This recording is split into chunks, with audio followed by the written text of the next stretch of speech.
Camera 14 recorded a figure walking the cold aisle of server room 7 at 3:17 a.m., 31 nights in a row. Same second, same route, same turn at the rack near the east wall.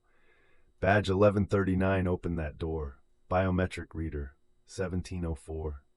SR7, access granted, 31 entries. Confidence score, 100%. Every time. Server room 7 had been under decommission for 3 weeks before night 1. No active personnel. No active credentials. The reader rekeyed to null before the work began. I was at the lobby desk when that log entry was created every single time. Camera 3 has me in frame. The figure in SR7 walked with my stride. Wore my radio holster on the left hip. The holster has a tear on the front flap. I've had it since 2018. That tear is visible in the thermal imaging. My name is Marcus Webb. I worked the night shift at Nexus Data Center in Glendale, Arizona for 11 years. Nexus is a Tier 3 colocation facility. 4 floors of server racks, cooling systems, and fiber runs. About 60,000 square feet. The kind of building that runs on its own after midnight and doesn't need anyone watching it until something goes wrong. Day shift hands off to me at 11 p.m. By 11:30, the parking lot is empty. The building does what buildings do at night. Server hum. HVAC blowers running at 80%. A low mechanical sound you feel in your chest more than hear. Exit signs. The vending machine on floor 2 that kicks its compressor motor every 90 minutes. My patrol route had 9 checkpoints, punch clock terminals. You badge in at each one. The system records your badge number and timestamp to the second. It's not a camera at each station, just a badge reader, a time record, proof that someone walked the route. Checkpoint 1, main lobby. Checkpoint 4, second floor, outside the server rooms. Checkpoint 7, basement UPS vault. I'd complete my first full route by 1:30 a.m., then sit the lobby desk until my 4 a.m. round. 3 monitors in front of me, building camera feeds cycling every 8 seconds. 47 cameras in the system. You learn the building by the camera angles. 11 years. The same hum, the same cold air from the ceiling vents, the same 3 monitors. Nothing unusual. Until server room 7. SR7 was on the 2nd floor, east side. Full production room for years. A financial services client, dozens of racks, round-the-clock uptime requirements.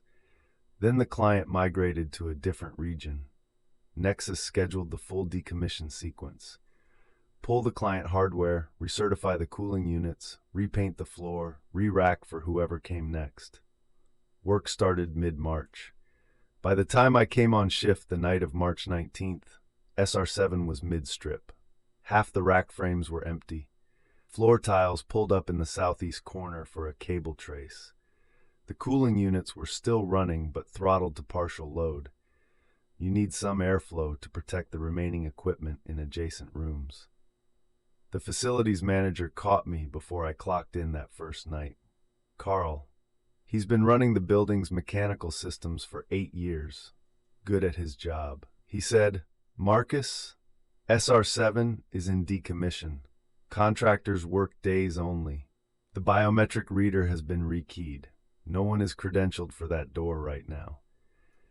You see that door open at night or get any alarm from that room, you call it in immediately." I wrote it in my personal log. March 19th, 10:57 p.m. I hit checkpoint 1 at 11:02. Passed the SR7 door at 11:34 on my first route, 2nd floor, east corridor, end of the hall. The door looked fine, closed, secure. The reader's status light was amber, which means standby, no active credentials, not locked out, just waiting. I finished my route, sat at the desk, watched the monitors cycle. At 3:17 a.m., a soft ping came from the building management terminal on my right. A temperature variance flag. SR7. The cooling system was reading 2.4 degrees Fahrenheit above set point. It's not a critical alarm, just a deviation flag. With the units throttled, They can cycle unevenly. I had seen similar readings before in rooms running partial load. I pulled up camera 14 on my center monitor. Camera 14 covers SR7's interior, wide angle, mounted near the door. You can see the full cold aisle from entry to east wall, both rack rows, the overhead cable trays, clear view, good resolution. The image was still, empty room, half-stripped rack frames, the lifted floor tiles in the southeast corner. Nothing moving. I watched for 2 minutes. The temperature reading settled back to set point at 319. I logged it as a cooling anomaly and made a note for the maintenance team. Went back to my monitors. The same alert came in the next night at 3:17 a.m. Same variance, 2.4 degrees Fahrenheit above set point. I checked camera 14, empty room, third night, same, fourth, fifth. I started logging it as a recurring pattern and added it to the weekly maintenance request. Something in the throttled cooling sequence was causing a repeating spike. I assumed it was the unit timing. On the 6th night, I pulled up camera 14 at 3:15 a.m. and just watched. The amber status light on the wall reader cast a faint glow on the near rack frame. The cable trays overhead. Empty floor tiles stacked against the wall. 3:16 a.m. Empty aisle, no movement. 317 gear appeared in the cold aisle, not walking in through the door, not coming from either frame edge, just present between the second and third rack row, walking slowly away from the camera toward the east wall. I keyed my radio. Dispatch, web at Nexus. I have an unauthorized individual on camera 14, second floor east, SR7, requesting acknowledgement. Dispatch logged that call at 3:17:38 a.m. I watched the figure walk toward the east wall. It slowed near the end of the aisle, stopped, just stood there. Then camera 14 dropped, not the whole system, just that one feed. 6 seconds of no signal. Then it came back. The room was empty. I went up immediately. Second floor stairs, east corridor, end of the hall. The SR7 door was closed. I used my badge. The reader accepted it. Switched green, 2 beeps, low tone, then high. I pushed the door open and stepped inside. The cold aisle, 65 degrees. The server hummed from the remaining adjacent equipment carrying through the walls. HVAC blowers overhead, louder with the door open. I could see my breath for a moment before the air circulation took it. The floor tiles in the southeast corner were exactly as I had left them. Equipment carts in the same positions. The dust on the exposed subfloor had no new disturbance. I crouched down and looked. No footprints, no drag marks, nothing. I walked the full length of the cold aisle, empty. I went back down to the lobby. At the end of my shift, I pulled the full door access log for SR7. March 26th, 1 entry, 3:17:04, badge 1139, biometric scan, confirmed. SR7, access granted. Badge 1139 is mine. I went to Carl's office before I drove home that morning. He looked at the log printout for a long time. The reader was rekeyed, he said. March 17th, I told him, 2 days before my shift started. He pulled up the reader configuration on his workstation. The rekeying had processed correctly on the 17th. The authorization table was clear, no credentials enrolled. The system showed the reader as active but empty. No badge, no fingerprint on file. There was no valid credential in the system that could generate an access-granted response from that reader. A biometric reader doesn't just check a card number, it checks the fingerprint. Both have to match an enrolled record or the door stays closed. Carl said it was probably a residual cache entry. The rekeying procedure didn't fully flush the old authorization data. A ghost response from a stale credential record. He'd seen it once before with an older reader model. Not this model, but similar architecture. He said he'd put in a work order to have the reader replaced. I asked how long it would take. He said a week, maybe 2. It took 3 weeks. In those 3 weeks, the log entry appeared every single night. Badge 1139. Biometric scan confirmed. SR7, access granted. My badge was clipped to my belt at my lobby desk every time. Camera 3 has the footage. By the 11th night, I was watching camera 14 from 3:15 a.m. forward. Center monitor, full screen, maximum optical zoom. 3:16 a.m. Cold aisle clear, amber status light, cable trays, empty rack frames. 3:17 a.m. The figure was there, same position as before, between the second and third row, walking slowly toward the east wall. This time I didn't key the radio, I just watched. The camera doesn't have infrared, standard wide angle, but the SR7 lighting is low overnight. One emergency strip along the ceiling, and the figure's outline was clear enough in the ambient light. Security jacket, dark cargo pants, radio on the left hip. The radio had an antenna that angled slightly forward. Mine does that. The holster clip is worn. The locking tab is bent just enough that the radio doesn't sit perfectly vertical anymore. I've been meaning to replace the clip for 2 years. The figure reached the east wall and turned. For the first time, it was facing the camera. I paused the feed. The height matched mine, the shoulder width. The way the figure's weight shifted to the right hip when it stopped. I favor my right hip when I've been on my feet for a while. Left knee. I blew it playing baseball in 1997. I've had the limp for 27 years and I barely notice it anymore, but it's there in the way I stand. I was looking at myself standing in a room I had not entered that night. At 4:22 a.m. I pulled the log. Badge 1139. Biometric scan confirmed. SR7, access granted. Camera 3 shows me at the lobby desk at 3:04. My badge was in the reader on the second floor. I was sitting 30 feet from the front door, 2 places, 1 badge. I filed a formal incident report after night 11. Not just the shift log, an actual security incident report. Date, camera reference, access log timestamps, and a note requesting facilities to expedite the reader replacement as a security matter rather than a maintenance request. My supervisor was Roland Chen. He ran security operations for the West Side properties. Good man, methodical. He believed in documentation. I called him at 8 a.m. after my shift ended. He was quiet for a while after I explained it. "You're on camera 3 at 3704, he asked. "Lobby desk cam," I said. "I'm in frame." I also have the checkpoint log. Checkpoint 1 at 3:14 a.m. That's a fixed badge terminal. Records badge number and time to the second. He ran the math the same way I had. Checkpoint 1 at 3:14. SR7 biometric reader at 3:17:04. 3 minutes and 4 seconds. SR7 was on the second floor. I've timed the route. Lobby to stairs, stairs to second floor corridor, corridor to SR7 door, badge entry. The fastest I can walk it is 4 minutes flat. I've done it with a stopwatch twice since this started. I cannot be at checkpoint 1 and SR7 in 3 minutes and 4 seconds. Roland said he'd come in and review the footage himself. He arrived 2 days later, mid-shift around 1 a.m.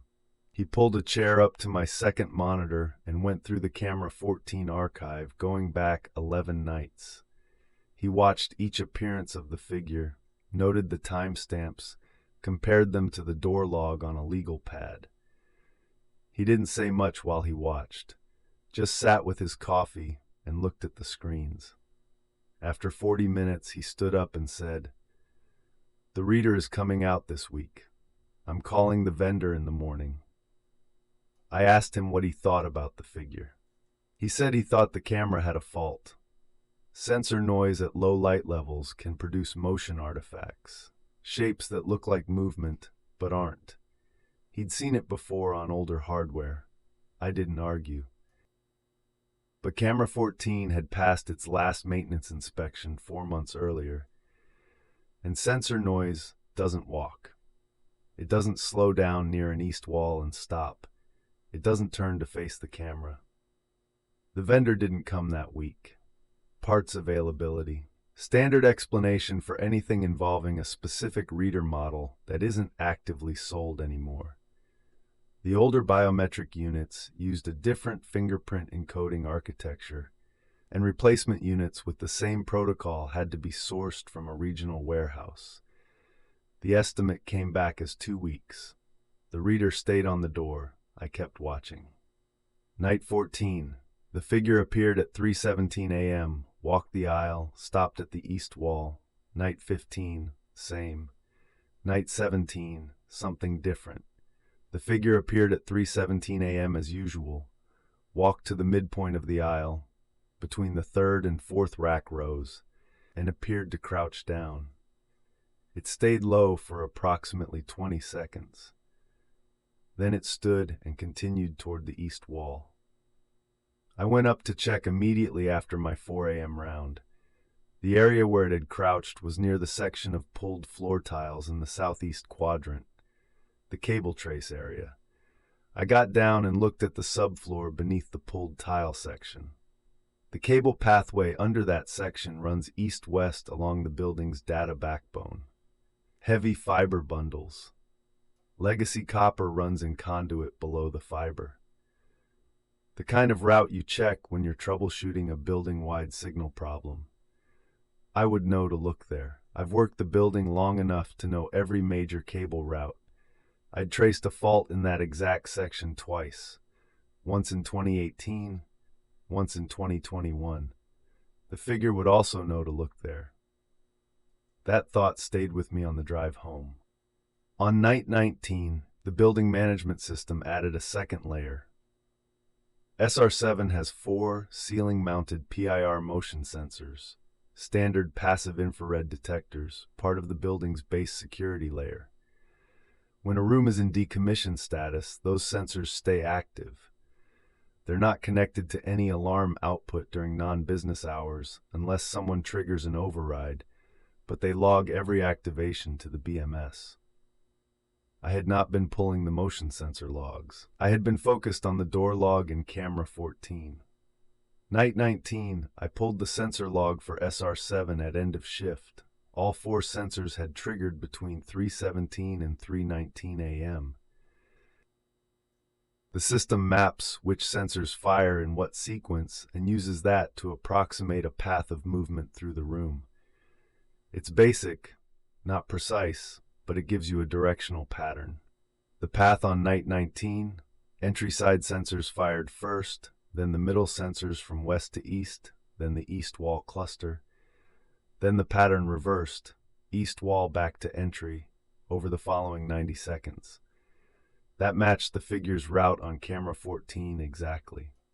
The motion sensors don't record images. They don't know what triggered them.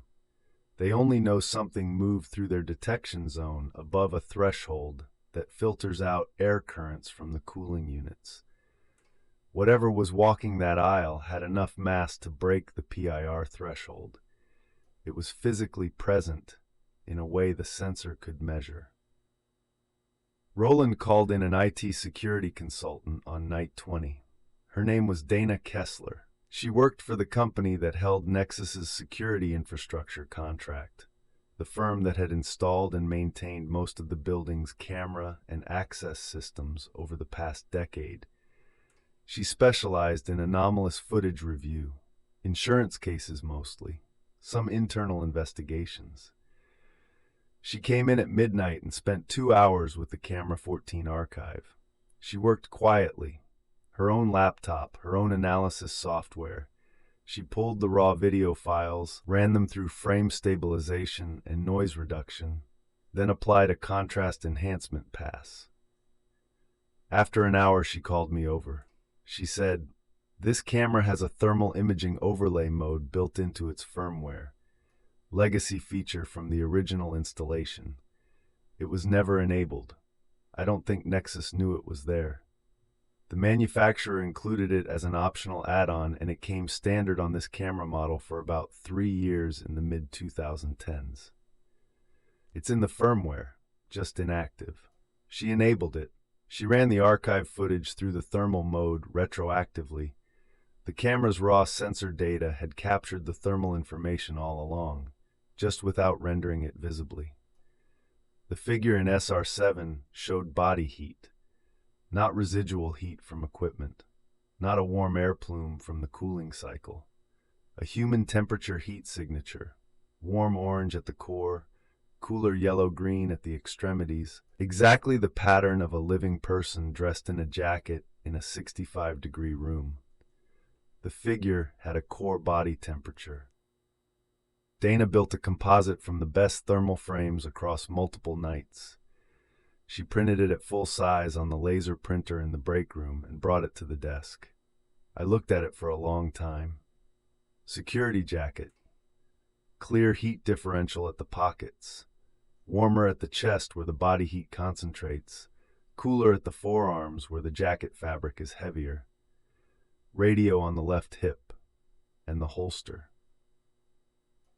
In the thermal image, the holster showed something specific. Along the front flap, the part that faces outward when the radio is holstered, there was a gap in the thermal reading.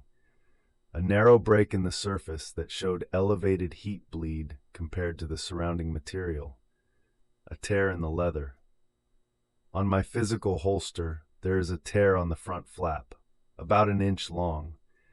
I caught it on a door handle in 2018 when I was rushing to respond to an alarm on floor 3. I've patched it twice with leather conditioner. It's still there. The leather at that spot is thinner. It transfers heat differently than the intact sections. In the thermal composite, that exact spot on the holster, same position, same dimensions, same heat signature profile, was visible. The same tier, the same holster. Dana had already seen the camera 3 footage. She knew my height, my build, my badge number. She knew my shift pattern. She didn't say anything for a moment. "I'm going to be honest," she said. "I don't have an explanation for this." She asked if I had a twin. I don't. If anyone had ever borrowed or physically copied my badge, no. The biometric system requires both the card and the enrolled fingerprint. The card without the print gets a denied response. There's no way to clone the fingerprint component. The system uses a live finger detection algorithm that filters out reproductions. "So the reader confirmed your fingerprint," she said. "The reader confirmed something it accepted as my fingerprint," I said. She wrote that down. I asked Dana to check one more detail before she left that morning. The biometric reader logs a confidence score with each transaction, a percentage value representing how closely the submitted fingerprint matches the enrolled template. An 85% score or above generates access granted. Below that, the door stays closed.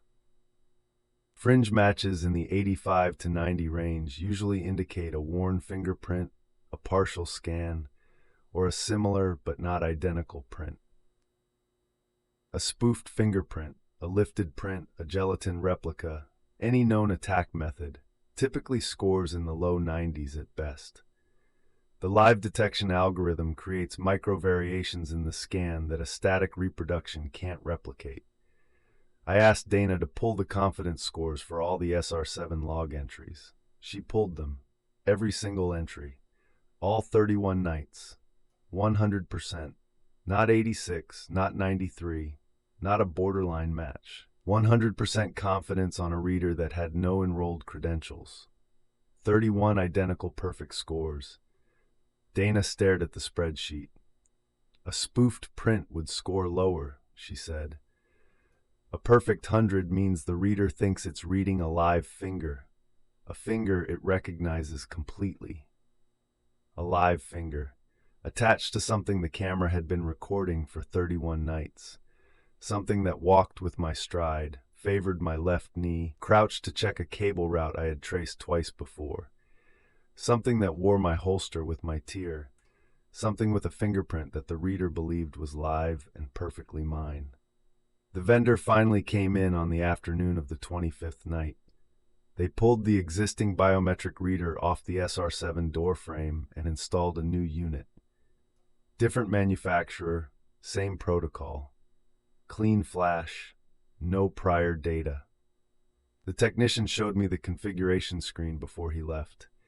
Empty authorization table, new device ID, 0 transaction history. I checked it myself before my shift started. Roland was there, Dana was there, new reader, never enrolled, ready for the next client. At 3:17 a.m., the building management terminal pinged. 1704, badge 1139, biometric scan confirmed, SR7 access granted. The figure was in the cold aisle on camera 14, a brand new reader.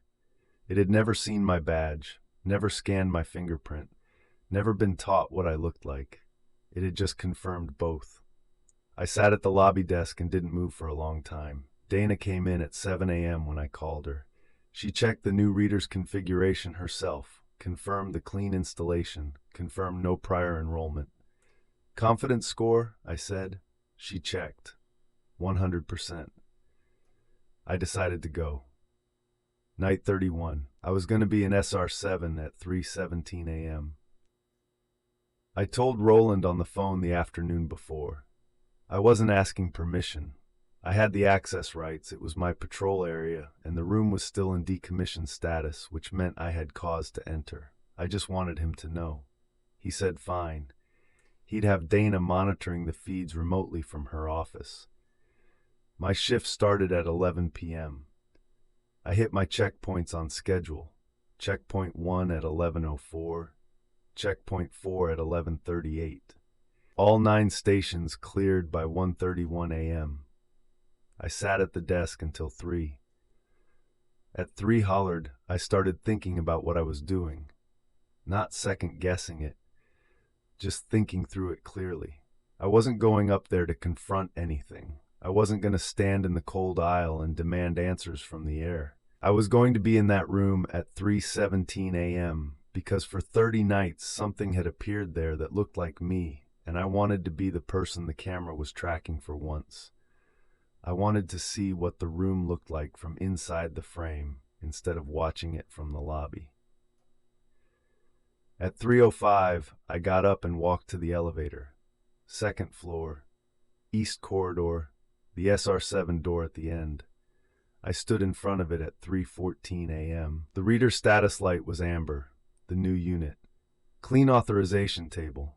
No prior history except the 6 log entries it had already written at 3:17 a.m. on the night since its installation. The same entries as before, same badge, same confidence score. I pressed my badge to the reader and held my right thumb to the scan pad. 2 beeps, low then high, 1433. Badge 1139, biometric scan, confirmed, SR7, access granted. I pushed the door open and stepped inside. The cold aisle, 65 degrees, the server hum carrying through from the adjacent room, HVAC blowers overhead running at their overnight setting. I could hear my own footsteps on the tile. I let the door close behind me.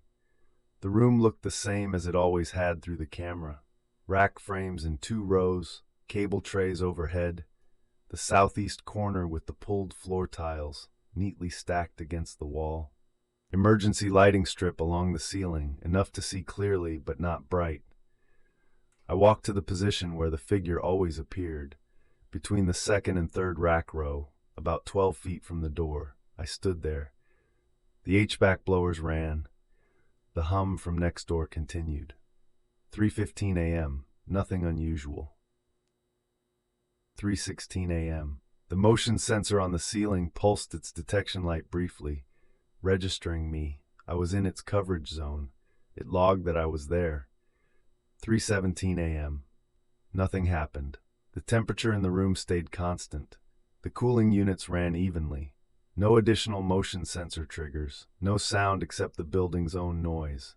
I walked to the east wall, stopped in the same spot the figure always stopped. I turned to face camera 14. I looked at the lens for 30 seconds, then I walked back out. At the door I checked my watch, 3:19 a.m. I went to the stairwell and walked back down to the lobby.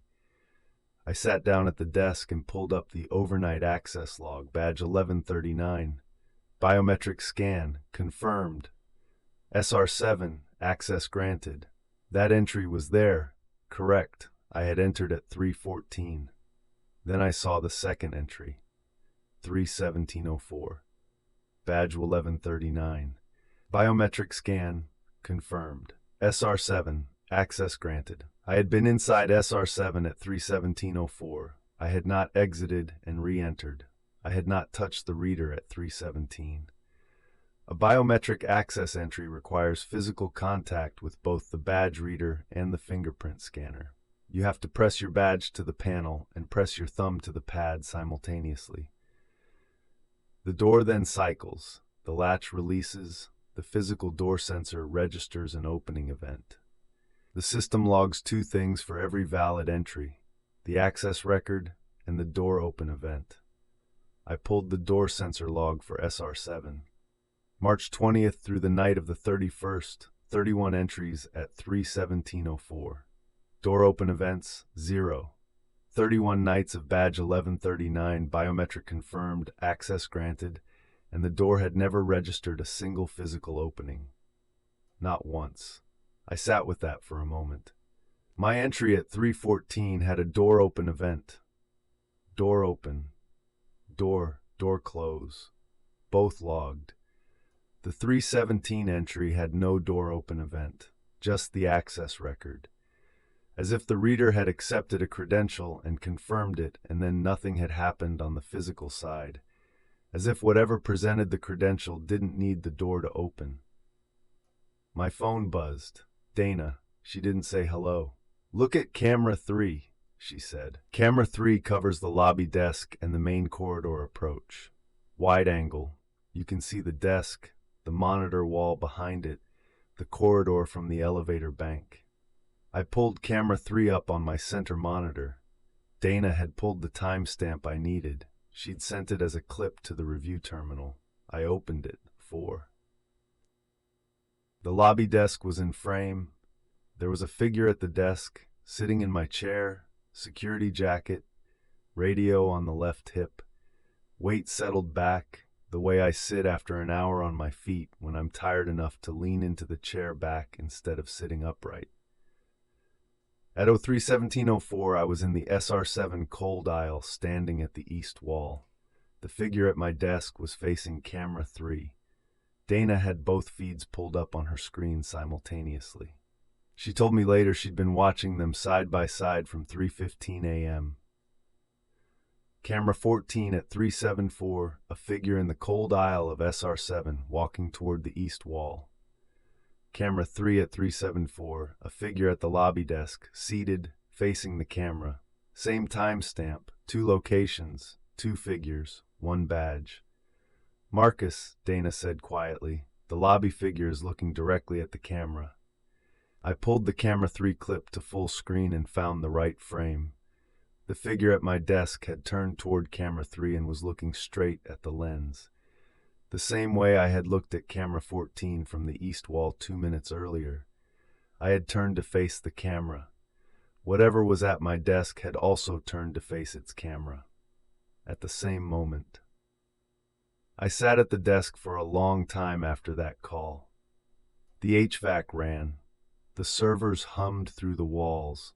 The vending machine on floor 2 kicked its compressor and went quiet. At 3:24 a.m., the motion sensor log for SR7 cleared. The room showed empty, which was correct. I had left at 3:19. Camera 3 showed the lobby desk empty starting at 3:19 as well. Whatever had been at my desk had left at the same time I left SR7. When I returned to the lobby at 3:26, my chair was pulled back at an angle I hadn't left it in. I sit square to the desk when I walk away. I always push the chair in, flush. Habit from 11 years of keeping workstations tidy for the handoff log. The chair was angled back and to the left, the way it sits when you've just stood up and stepped away. The decommission of SR7 was completed on April 8th, full recertification. The room was cleared, deep cleaned, repainted, new floor tiles, new rack rails, new cable management, ready for the next client. The second biometric reader, the replacement unit installed on night 25, was removed as part of the room refresh. The electrical rough-in for the reader mount was patched and reframed. When the new reader went in for the client's credentials, it would be a clean installation with clean wiring. The third reader was powered up on April 9th at 2:30 p.m. I saw it on my way in for the night shift. Walked past the SR7 door at 11:18 p.m. on my first checkpoint route. The new reader had a blue status light, active, online, connected to the BMS, but in pending enrollment mode.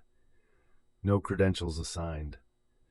The system showed it as an active device awaiting its first authorized user. It had never been introduced to my badge.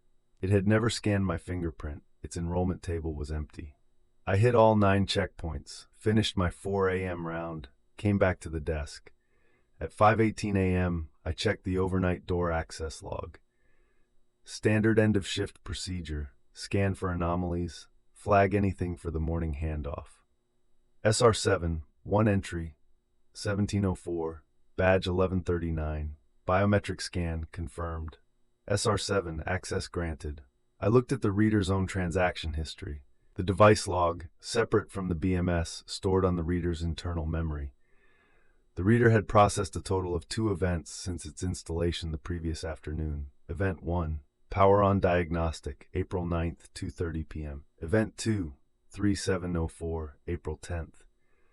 Badge 1139, biometric scan confirmed.